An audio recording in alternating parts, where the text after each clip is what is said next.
3, 4, 5, 17 तथा x का माध्य 6 है तो x का मान होगा। तो x का मान कितना होगा? 1 होगा, 2 होगा, 3 होगा या 4 होगा। इसको क्या करना पड़ेगा? सोल्व करना पड़ेगा।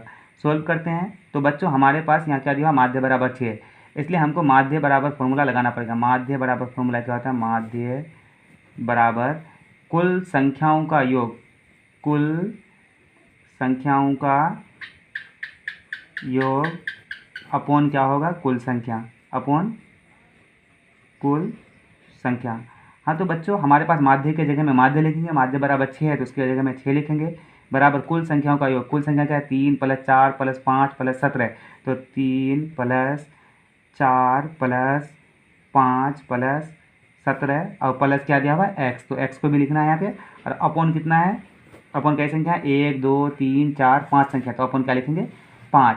सभी संख्याओं को जोड़ेंगे तो इधर क्या लिखा है? 6। अब बराबर क्या होगा? 3, 4, 7, 7, 5, 12, 12 और 17 कितना होता है? 29। इधर हुआ 29 + x, अपॉन कितना है? 5 लिख देंगे 5। जब इस तरह का हमारे पास आ जाता है स्टेप तो हम क्या करेंगे? क्रॉस मल्टीप्लिकेशन करेंगे। 6 के नीचे कुछ नहीं है तो 1 है, और 1 को कोना कोनी गुना करेंगे तो क्या आ जाएगा? 29 + x, और इधर 6 को 5 से गुना करेंगे तो कितना होगा? 6 × 5 = 30, बराबर क्या लिखेंगे? 30। अब हमारे पास एक चर मान है, एक अचर मान है, तो चर मान को चर की तरफ रखेंगे और अचर को अचर की तरफ लेकर के जाएंगे। तो हमारे पास इधर क्या है? x, और अपॉन क्या? x बराबर इधर दिया है 30 और 29 इधर प्लस में है तो बराबर के उस पार जाकर के क्या हो जाता है? माइनस। माइनस कितना हो गया? 29। यानी x बराबर हमारे पास क्या हुआ? 30 - 29 बराबर 1, और x का मान ही हमसे मांग रहा था कि x का मान क्या होगा, तो x का मान क्या होगा? 1। एक कहीं आंसर है? हाँ तो एक कितना है? ए नंबर में आंसर है। ए नंबर इज करेक्ट आंसर। हाँ तो बच्चों क्वेश्चन नंबर 2 में कहता है कि 3, 4, 7, 2, 7, 6, 7, 9 का बहुलक है। बहुलक कौन होगा? तो आंकड़ा में जो संख्या ज़्यादा बार रिपीट होता है वही उसका क्या होता है? बहुलक। तो आंकड़ा में सबसे ज़्यादा रिपीट अगर कोई हुआ है तो 7 हुआ है। देखिए यहाँ पे हुआ है 7, यहाँ पे भी हुआ है 7, यहाँ पे भी हुआ 7, यानी 7 3 बार आया। और उसके अलावा कोई भी ऐसा संख्या नहीं है जो 3 बार आया है। तो यानी जो सबसे अधिक बार आंकड़ा में रिपीट होता है वही उसका बहुलक होता है। तो कितना होगा इसका बहुलक? 7। 7 कितना है? सी नंबर में। सी नंबर क्या होगा? Correct answer. हाँ तो बच्चों इसको सॉल्व करते हैं। क्या करते हैं? क्वेश्चन नंबर 3 को सॉल्व करते हैं। क्वेश्चन नंबर 3 कहता है कि 13 और 19 के बीच समांतर माध्य होगा। तो समांतर माध्य क्या होता है इसको सबसे पहले जानते हैं। समांतर माध्य बराबर होता है समांतर माध्य बराबर क्या होता है? दोनों संख्या को जोड़ देंगे, एक संख्या दो संख्या दोनों को जोड़ देंगे और बटे कितना कर देंगे? 2 लिख देंगे। 2 संख्या तो बटे 2 कर देंगे। तो दोनों संख्या क्या है? 13 और प्लस क्या है? 19, और दोनों को जोड़ने के बाद बटे क्या करते हैं? 2 करते हैं। अगर 3 संख्या रहती है तो 3 संख्या को जोड़ देते और बटे 3 कर देते। तो उसके बाद 13 और अगर 19 को जोड़ेंगे हम तो हमारे पास कितना होगा? 32। 13 और 19 क्या होता है? 32, और अपॉन कितना है? 2। ये 2 बार में कट जाएगा तो कितना हो जाएगा? 16 दूना 32, यानी हमारे पास क्या आंसर निकला? 16। 16 कितना नंबर में है? B number. B number is correct answer. तो बच्चों सोल्व करते हैं क्वेश्चन नंबर 4। क्वेश्चन नंबर 4 में कहता है कि यदि द्विघात समीकरण x² - px + 4 = 0 के मूल बराबर है तो p बराबर वाट, यानी p बराबर क्या होगा? तो यहाँ पे मूल बराबर, जिसका मूल बराबर होता है तो उसका फॉर्मूला क्या होता है? मूल बराबर होने से फॉर्मूला b² - 4ac बराबर 0। तो हमारे पास b² की जगह में हम b² लिखेंगे। अच्छा b² किसको? तो x के साथ जो गुणांक होता है वही b होता है। तो x के साथ गुणांक क्या है? p, तो p लिखेंगे और स्क्वायर दे देंगे। माइनस का चिन्ह है, माइनस का चिन्ह दे देंगे। 4 तो फॉर्मूला से, 4 फॉर्मूला से लिख देंगे, इनटू ए का मान क्या होगा? x² के साथ जो गुणांक होता है वही क्या होता है? ए होता है। तो x² के साथ कोई गुणांक नहीं है तो इसका मतलब क्या है? 1, तो इससे 1 से गुना कर देंगे। और इनटू c क्या होता है? तो c जो लास्ट वाला होता है वो क्या होता है? c होता है। तो c बराबर कितना है? 4, और बराबर क्या लिखेंगे? 0। अब इसको सोल्व करते हैं। p² बराबर p² - 4 एकम 4 चौक 16, कितना होगा? 16, और बराबर 0। अब क्या करेंगे? p² को इस तरफ रखेंगे और 16 को बराबर के उस पार लेकर के जाएंगे, क्योंकि ये चर है, चर को एक तरफ और अचर को एक तरफ। तो अचर को एक तरफ करेंगे तो 16 इधर माइनस में था, उधर जाकर के क्या हो जाएगा? प्लस में 16 हो जाएगा।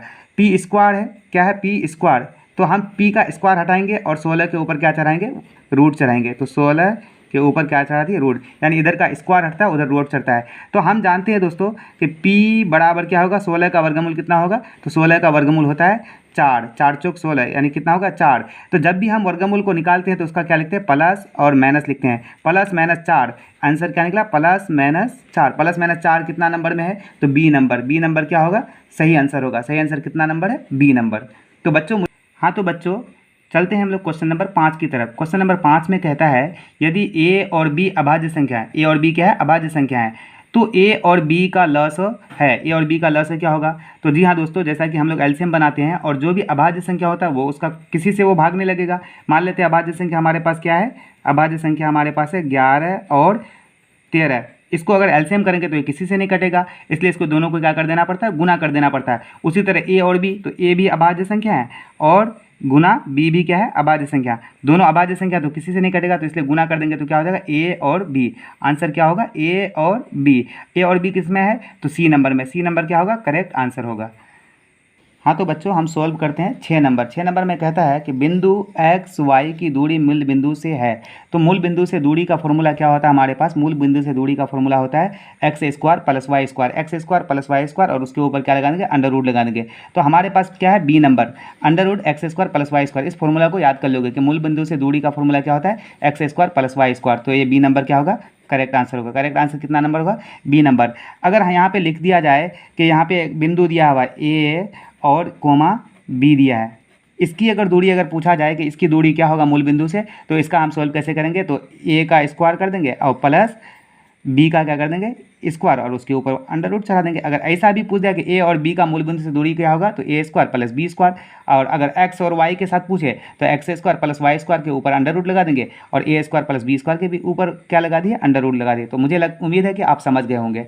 अब चलते हैं हम लोग क्वेश्चन नंबर 7 की तरफ। किसी घनाभ की लंबाई l, चौड़ाई b, ऊंचाई h है तो घनाभ का आयतन होगा। तो बच्चों जैसा कि जानते हैं कि घनाभ का आकृति कैसा होता है, बना करके मैं दिखाता हूँ। घनाभ कैसा होता है, देख लो यहाँ पे, घनाभ बना करके मैं दिखा देता हूँ।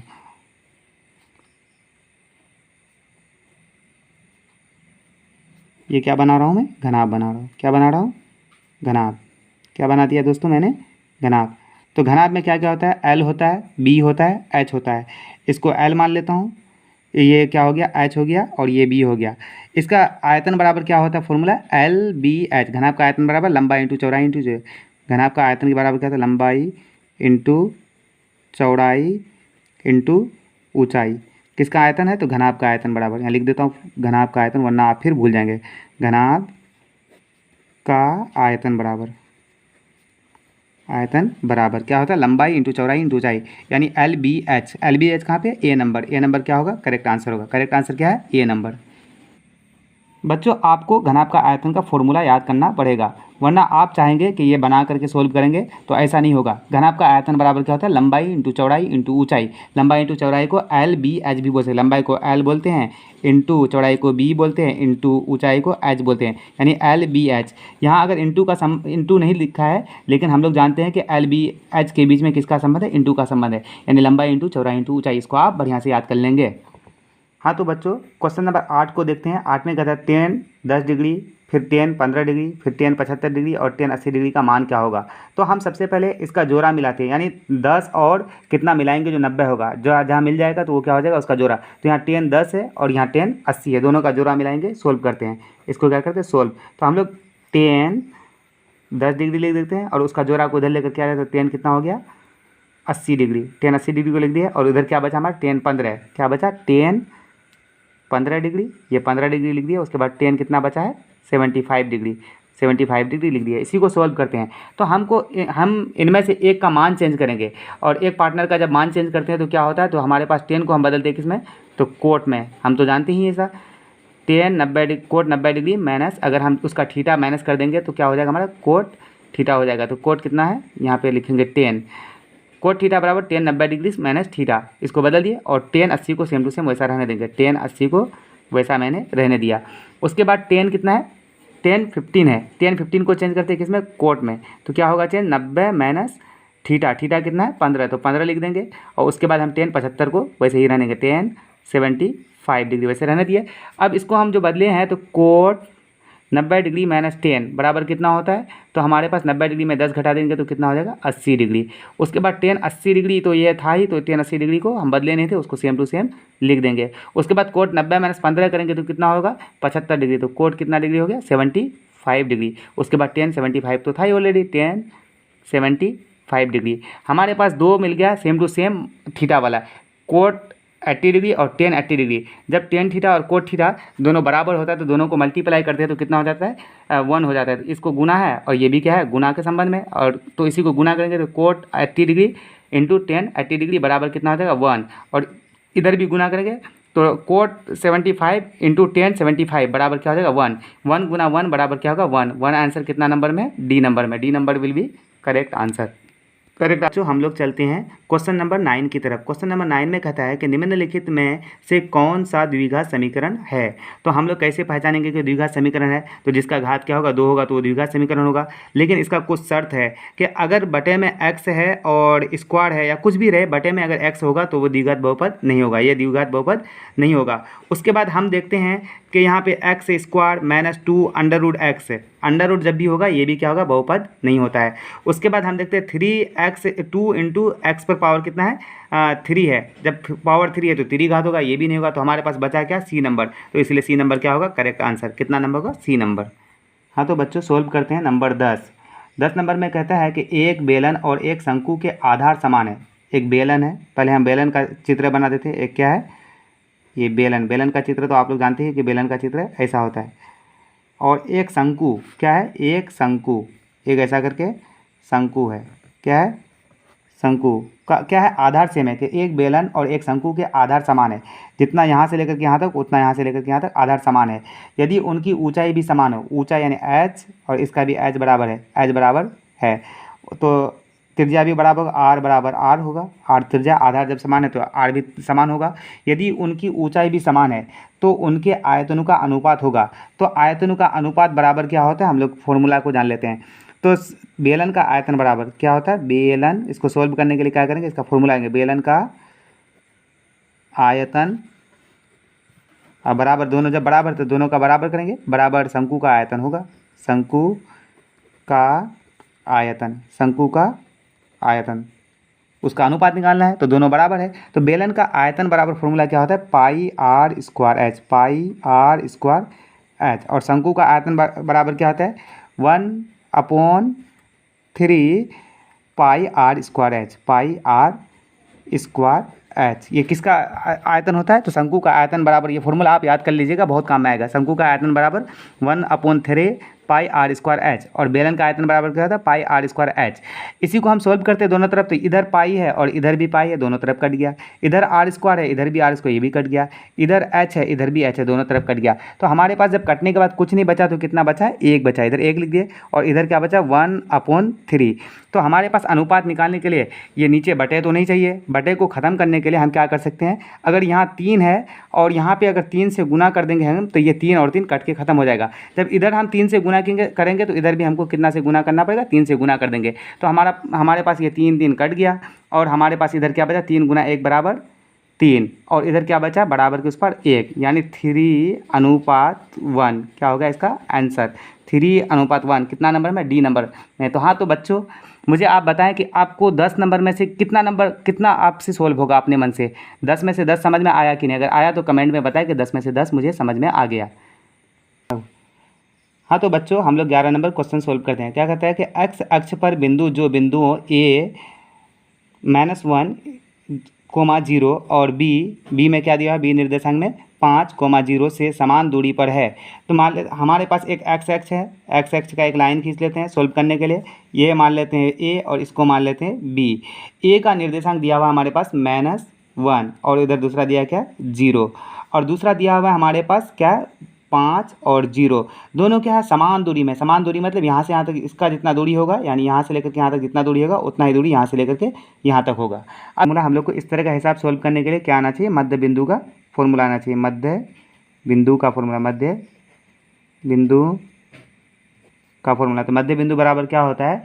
x1 प्लस x2 अपॉन कितना होता है? 2 होता है। और दूसरा क्या लिखेंगे?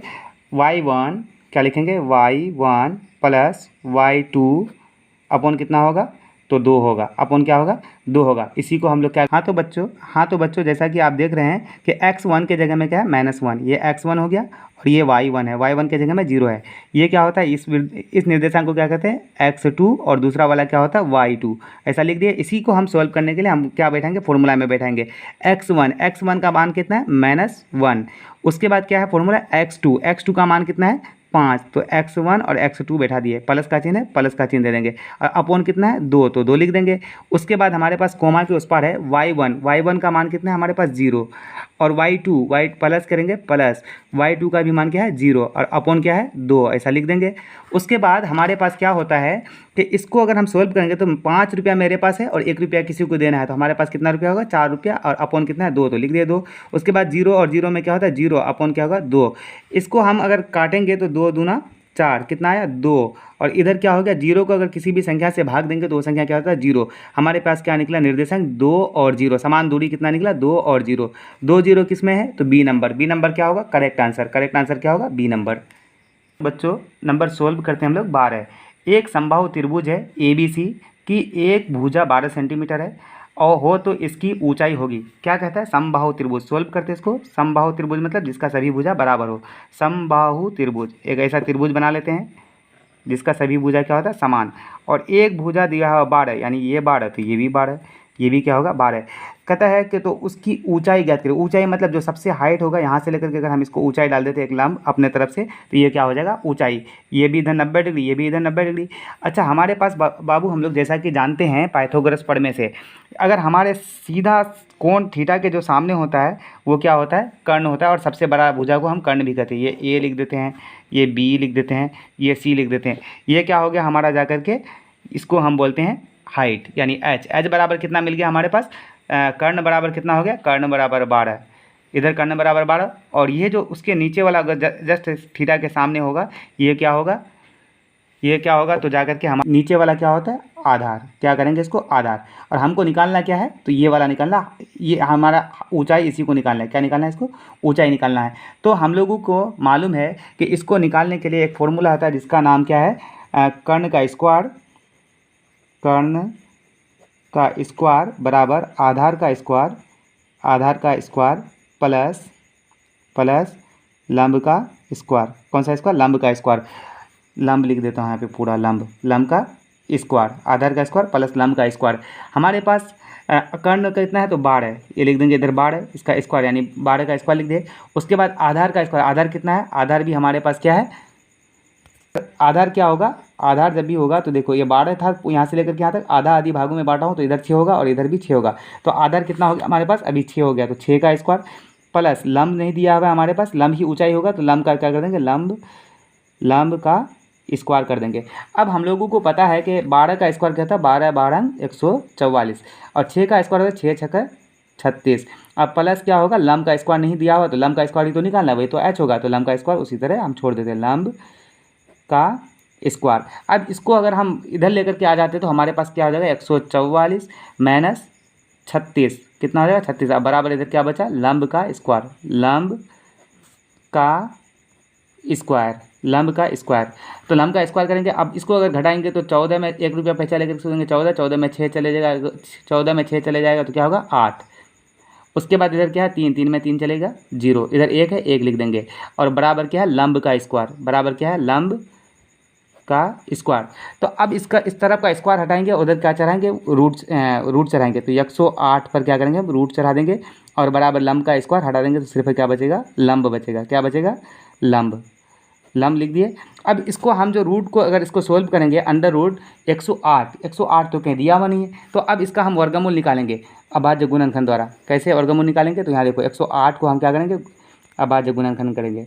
इधर करके देख लेते हैं, 2 से जाएगा पहले, 2 5 6 10 और 54 दूना 108, कितना होता है, 54 दूना 108। फिर 2 से करेंगे, 27 दूना 54। अब 27 कितना से जाएगा, 3 से, 3 नमा 27। फिर 3 से जाएगा, 3 तिया 9। हम लोग अभाज्य गुणन करना जानते हैं। अब इसको ऐसा करेंगे, हम सोल्व करेंगे तो 2 गुना 2 गुना 3 गुना 3 गुना 3। हम लोग वर्ग अंडर रूट से बाहर कब निकालते हैं, जिसका जोड़ा मिल जाता है। 2 का जोड़ा मिल गया 2 को बाहर कर देंगे, उसके बाद 3 का जोड़ा मिल गया 3 को बाहर कर देंगे, उसके बाद 3 इसका जो जोड़ा नहीं मिला इसको अंडर रूट में ही रहने देंगे, अंडर रूट में 3 रहने देंगे। अब हमारे पास 3 गुना 2 करेंगे तो कितना होगा 6, और इधर अंडर रूट 3 रह गया। 6√3 कहीं आंसर है क्या? हाँ, तो 6√3 यहाँ पे है बी नंबर। तो आंसर क्या होगा? B number. B number is correct answer. हम लोगों को पाइथागोरस प्रमेय और ये फॉर्मूला आना चाहिए। कर्ण का स्क्वायर बराबर क्या होता है? आधार का स्क्वायर प्लस लंब का स्क्वायर। और यही जो हम जो ऊंचाई डाले हैं वही क्या होगा? लंब। और लंब ही जब ऊंचाई है, यहाँ पे मैंने लिख दिया छोटा करके ऊंचाई, और वही अगर ऊंचाई निकल गया हमारे पास। हाँ, तो बच्चों शुरू करते हैं हम 13 नंबर। 13 नंबर को क्या करते हैं? सोल्व करते हैं। 13 नंबर को सोल्व करें। 13 नंबर में कहता है कि -10 -6 -2 और 2 dot dot dot dot dot dot 34 में पदों की संख्या है, यानी पदों की संख्या कितना है? तो पदों की संख्या यानी n बराबर मांग रहा है, और n बराबर हमें मालूम नहीं, तो n बराबर वाट लिखेंगे। जब भी n बराबर मांगेगा तो हम n बराबर का फॉर्मूला क्या लगाएंगे? an बराबर a प्लस n-1 इंटू क्या होता है? d। ये किसका है? एक फॉर्मूला है an का। तो an हमको मालूम है, an कितना दिया? जो अंतिम पद होता है वही होता है an। अंतिम पद कितना है? 34। तो an के बदले में लिखेंगे 34 बराबर a का मान क्या है? तो a जो पहला है उसी को a मांगते हैं। पहला क्या है? -10, तो -10 लिखेंगे, प्लस n कितना है? पदों की संख्या मालूम है तो n को n लिख देंगे, -1 इंटू d मालूम है क्या? नहीं। तो d हम लोग पहले क्या करते हैं? निकालते हैं। d बराबर क्या होता है formula? a2 minus a1। a2 कितना है? तो 6, तो a2 बराबर लिखेंगे 6, और खलिया 6 नहीं, सिर्फ -6 लिख देंगे। उसके बाद फिर माइनस है फॉर्मूला का, उसके बाद क्या है? -10, क्या करेंगे? -10। अब बच्चों तो यहाँ क्या है? -6 और माइनस गुना माइनस बराबर प्लस, और इधर क्या हो गया? 10। तो 10 रुपया मेरे पास है, 6 रुपया किसी को देना है, तो अभी हमारे पास कितना रुपया बचेगा? 4 रुपया बचेगा। कितना रुपया बचेगा? 4 रुपया बचेगा। ये 4 क्या हो गया? हमारा डी हो गया। डी बराबर कितना निकला? 4। तो इंटू डी का मान कितना निकलेगा? लिखेंगे 4। ये हो गया हमारा फॉर्मूला से निकालिए डी बराबर 4। अब इसी को सोल्व करते हैं। इधर है an बराबर 34 बराबर -10, और यहाँ पे प्लस ये 4 जो है n के साथ भी गुना है और 4 1 के साथ भी गुना है। इस 4 को गुना करेंगे तो 4n हो जाएगा, और इधर 4 गुना 1 करेंगे तो -4 हो जाएगा। ऐसा हम लोग जानते हैं। उसके बाद इसको सोल्व करते हैं। यहाँ -10 रुपया है, -4 रुपया, और यहाँ -10 रुपया है। दोनों को जोड़ेंगे तो हमारे पास कितना हो गया? 34 बराबर -10 और -4 बराबर -14, -14 और प्लस 4n। 4n को एक तरफ रखेंगे और इसको इधर लेकर के आ जाएंगे बराबर के इस पार। तो 34 इधर हमारे पास था, और -14 को जब इधर लेकर के आएंगे तो +14 हो जाएगा। +14 इधर हो गया। अब बराबर उधर क्या बचा? 4n। दोनों को जोड़ेंगे तो 14 और 4 और 4 कितना हो गया? 8, 1 और 3 4, 48 गया बराबर इधर क्या? 4n। अब n को एक तरफ रख देंगे और 4 को इधर लेकर के आएंगे। 4 और n के बीच में किसका संबंध है? गुना का संबंध में। जब गुना का संबंध होता है इधर लेकर के आएंगे तो भाग में बदल जाएगा। तो 48 अपॉन कितना हो जाएगा? 4 बराबर इधर क्या बच गया? n। यानी पदों की संख्या हमारे पास क्या बोला था? क्या पदों की संख्या निकाले, यानी n निकाले, तो n तो हमारा निकल रहा 12 चौक 48, यानी n बराबर हमारे पास निकला 12। 12 आंसर है। हाँ, तो 12 बी नंबर में आंसर है। आंसर करेक्ट होगा 12। ये था हमारा क्वेश्चन नंबर 13। मुझे उम्मीद है कि आप समझ गए। हाँ, तो बच्चों जैसा कि हम लोग आज अभी 14 नंबर सोल्व करते हैं। 14 नंबर में कहता है कि बिंदु 6, -5 का नियामक भुज है। नियामक यानी भुज है, कितना है? तो हम जानते हैं बाबू कि यहाँ इस पर 2 गो संख्या दिया हुआ है, 6 और -5। तो जो पहला वाला होता है वही होता है x। पहला वाले को क्या कहते हैं? x निर्देशांक कहते हैं। x का मान क्या है? 6। तो 6 जहाँ पे आंसर होगा वही क्या होगा? आंसर। कितना सिंपल है। यानी एक होता है x और दूसरा होता है क्या? y। जो पहला होगा वही क्या होगा? x का नियामक क्या होगा? तो 6 आंसर करेक्ट। कितना नंबर है? 6 नंबर करेक्ट आंसर है। और हम x नियामक को भुज भी बोलते हैं। x नियामक को भुज भी बोल सकते हैं। भू कर भूज, भर्स कर भूज, भूज। x नियामक को भुज भी बोलते हैं। तो भुज या नामक बताएगा तो 6 हो जाएगा। अगर x के बदले में y नियामक होता तो फिर 5 हो जाता, क्योंकि पहला वाला x होता है, दूसरा वाला y होता है। तो हमारे हाँ, तो बच्चों हम सोल्व करते हैं 15 नंबर। 15 नंबर में कहता है क्या है कि द्विघात बहुपद x इंटू 2x - 5 - 3 के शून्यकों का योग है। योग निकालना है। तो योग मतलब शून्यकों का योग क्या होता है? Alpha plus beta. Alpha plus beta बराबर क्या होता है? -b/a। इसी में हम लोग को सोल्व करना पड़ेगा। लेकिन हमारे पास सबसे पहले जो दिया है द्विघात बहुपद में दिख रहा है? नहीं दिख रहा है, क्योंकि घात कितना होना चाहिए? 2 होना चाहिए। तो इसको सोल्व करते हैं। सोल्व करेंगे, कैसे सोल्व करेंगे? तो सोल्व करके दिखाता हूँ मैं। x है इंटू 2x - 5, उसके बाद 3 ऐसा है। इसको हम सोल्व करेंगे। ये x जो है तो इसके साथ भी गुना है और x इसके साथ भी गुना है। इसको गुना कर देते हैं पहले। तो x गुना 2x करेंगे तो 2x का स्क्वायर हो जाएगा। उसके बाद x को -5 से गुना करेंगे तो माइनस कितना हो जाएगा, 5x हो जाएगा। -5x लिख दिया और -3 ऑलरेडी इधर था, मैंने लिख दिया। अब हमारे पास जो x स्क्वायर का गुणांक होता है वो क्या होता है, a। इसको हम a बराबर कितना हो गया हमारे पास 2। जो x का गुणांक होता है वो क्या होता है, b होता है। तो b बराबर हमारे पास क्या हो गया -5 और c बराबर क्या है -3। तो हमको क्या चाहिए, -b/a। -b/a, एक माइनस तो हमारा फॉर्मूला का है, माइनस किसका है, फॉर्मूला का, और दूसरा -b/a। तो माइनस क्या है यहाँ पे, 5 माइनस है तो 5 लिख देंगे, -5। 2 माइनस एक बार में नहीं आता इसलिए इसको ब्रैकेट के अंदर घेर देंगे। और बटे a कितना है, तो 2 बटे a क्या है, 2 लिख देंगे। तो माइनस गुना माइनस करेंगे अब हम यहाँ पे, तो हमारे पास क्या हो जाएगा +5/2। +5/2 किधर है, 5/2 यानी डी नंबर। हमारा डी नंबर क्या होगा, करेक्ट आंसर होगा। करेक्ट आंसर क्या होगा, डी नंबर। हाँ तो बच्चों सोल्व करते हैं क्वेश्चन नंबर 16। क्वेश्चन नंबर 16 में कहता है कि निम्नलिखित में कौन सा बहुपद है। तो यहाँ पे लिखा है x² - 5x + 4 √x। अगर x अंडर रूट में होगा कभी भी, तो अगर चर संख्या अंडर रूट में होगा तो वो बहुपद नहीं होगा, तो ये बहुपद नहीं होगा। उसके बाद x के ऊपर पावर क्या, √3/2। जब भी पावर बटे में होता है ये भी बहुपद नहीं होगा। उसके बाद हम लोग चलते हैं नेक्स्ट में, x के ऊपर क्या है, रूट है। अगर रूट में x आएगा यानी चर रूट में आता है तो ये भी बहुपद नहीं होगा। अच्छा यहाँ पे जो है संख्या के ऊपर रूट है, किसके ऊपर रूट है, संख्या के ऊपर रूट है, ना कि चर घात के ऊपर रूट है, चर पर भी नहीं है। तो इसका मतलब यहाँ पे भी बहुपद होने का चांसेस है, x² है। दूसरी बात यहाँ पे क्या, 3√3 पर क्या है, रूट है, लेकिन x पर रूट नहीं है, इसलिए बहुपद अगर हमारा कोई होगा तो वो D number correct answer, D number will be correct answer. बहुपद कौन होगा, डी नंबर। हमको नियम पता चल गया कि x का जो घात है वो माइनस में नहीं होना चाहिए, x का घात बटे में नहीं होना चाहिए। अगर x अगर अंडर रूट में है तो भी नहीं होगा बहुपद, x अगर अंडर रूट में रह जाएगा तो बहुपद नहीं होगा, इसलिए हमारा बहुपद कौन होगा, डी नंबर। सही आंसर है डी नंबर। हाँ तो बच्चों सोल्व करते हैं 17 नंबर। कहता है कि समांतर श्रेणी 1 4 7 9 ... का कौन सा पद 88 है। कौन सा पद मतलब n, कौन सा पद मतलब n बराबर वाट, और an दिया हुआ है हमारा अंतिम पद कितना दिया हुआ है 88, तो लिख देंगे क्या 88। उसके बाद हमारा a1 दिया है कितना, तो a1 दिया है 1, a2 दिया है 4 और d बराबर तब हम लोग को निकालना पड़ेगा। d बराबर क्या होता है फॉर्मूला, a2 - a1। a2 का मान कितना दिया हो बाबू 4 -1 बराबर कितना निकलेगा, d बराबर 3। हमारे पास a हाँ तो बच्चों के d बराबर हमारे पास 3 निकला, और a बराबर दिया हुआ हमारे पास पहला जो होता है वही होता है a1, यानी a दिया हुआ हमारे पास 1। अब हमारा फॉर्मूला कौन सा लगेगा, an वाला। an का फॉर्मूला क्या होता है, a + n - 1 × d, ये क्या होता है फॉर्मूला।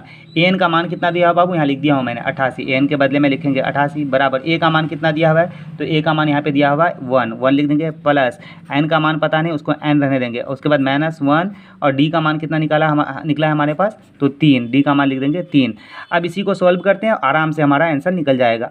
88 इधर रह गया बराबर 1 तो था ही, 1 लिख देंगे, प्लस का चिन्ह है, प्लस का चिन्ह देंगे। 3 जो है ये n के साथ भी मल्टीप्लाई है और 3 -1 के साथ भी मल्टीप्लाई है। इसको मल्टीप्लाई कर देते 3 × n करेंगे तो क्या हो जाएगा 3n, और -3 गुना 1 करेंगे तो 3 ही होगा। अब हमारे पास जो है बचा क्या है, तो इसको हम सॉल्व करते हैं। -3 1 रुपया मेरे पास यहाँ -3 है और 1 रुपया किसी को देना है, तो 1 रुपया है मेरे पास, -3 रुपया किसी को देना है। तो हम क्या करेंगे 88 बराबर 1 रुपया अगर दे देते हैं फिर भी हमारे पास -2 रुपया पाता है, और प्लस क्या है 3n है। इस -2 को उठा करके इधर लेकर के चले आएंगे तो कितना हो जाएगा 88 + 2 बराबर क्या हो जाएगा 3n। 88 और 2 को जोड़ देंगे हो जाएगा 90 बराबर 3n। अच्छा n बराबर करेंगे अगर इसको, इसके साथ किसका संबंध है, गुना का संबंध, इधर आ जाएगा तो भाग का संबंध में आ जाएगा। 90/3 अब बराबर कितना हो जाएगा n, 90/3 बराबर n। 3 के 3 को अगर 3 बार पढ़ेंगे, 3 × 9 और 3 0 का 0 यानी 30। n बराबर हमारे पास क्या निकला, n बराबर 30। 30 कहीं आंसर है, 30 है सी नंबर में, C number will be correct answer, C number will be correct answer. हमारे पास क्या निकला आंसर, सी था ना। अच्छा हाँ तो बच्चों जैसा कि आप देख पा रहे हैं बिंदु -3 -5 किस पाद में स्थित है, मतलब किस चतुर्थांश में स्थित है। तो इसके लिए हम एक क्या करते हैं, x अक्ष और y अक्ष एक आलेख खींचते हैं। खींच दिया मैंने, इसको हम y बोलते हैं, इसको हम x बोलते हैं, इसको हम x' बोलते हैं, इसको हम y' बोलते हैं। यानी ये हमारा y क्या है प्लस है और ये भी क्या है x प्लस, यानी प्लस प्लस। इसको बोलते हैं हम लोग प्रथम प्रथम पाद, इसको हम लोग बोलते हैं, इस लाइन को बोलते हैं द्वितीय पाद, इसको बोलते हैं हम लोग तृतीय पाद, और इसको बोलते हैं हम चतुर्थ पाद। कौन सा पाद? चतुर्थ पाद। तो प्रथम पहले प्लस और माइनस हुआ, एक्स वाले को लिखा तो प्लस और वाई वाला प्लस, ये प्लस प्लस हुआ, फिर एक्स वाला लिखेंगे तो माइनस हो गया, और वाई वाला क्या है? प्लस, तो इसको प्लस प्लस हो गया। उसके बाद अगर ये माइनस लिखे, एक्स वाला माइनस और वाई वाला भी क्या है? माइनस। तो यहाँ पे भी माइनस और माइनस है, माइनस और माइनस कौन सा पाद में आया? तो यहाँ तीसरा नंबर में आया, तो ये तृतीय पाद हुआ। तृतीय पाद कितना में है? तो सी नंबर क्या होगा इसका करेक्ट आंसर। अगर यहाँ पे इसको लिखेंगे तो कैसे लिखना है? एक्स है तो एक्स का मान कितना है? प्लस, तो प्लस लिख दिया, और वाई का मान कितना है? तो माइनस, तो लिख देंगे माइनस। लेकिन हमारे पास क्या है? माइनस, और इधर भी माइनस, दोनों माइनस माइनस होता है, तो माइनस कौन सा पाद में गया? तो तृतीय पाद में। तृतीय पाद इसका सही आंसर होगा, तृतीय पाद सी नंबर।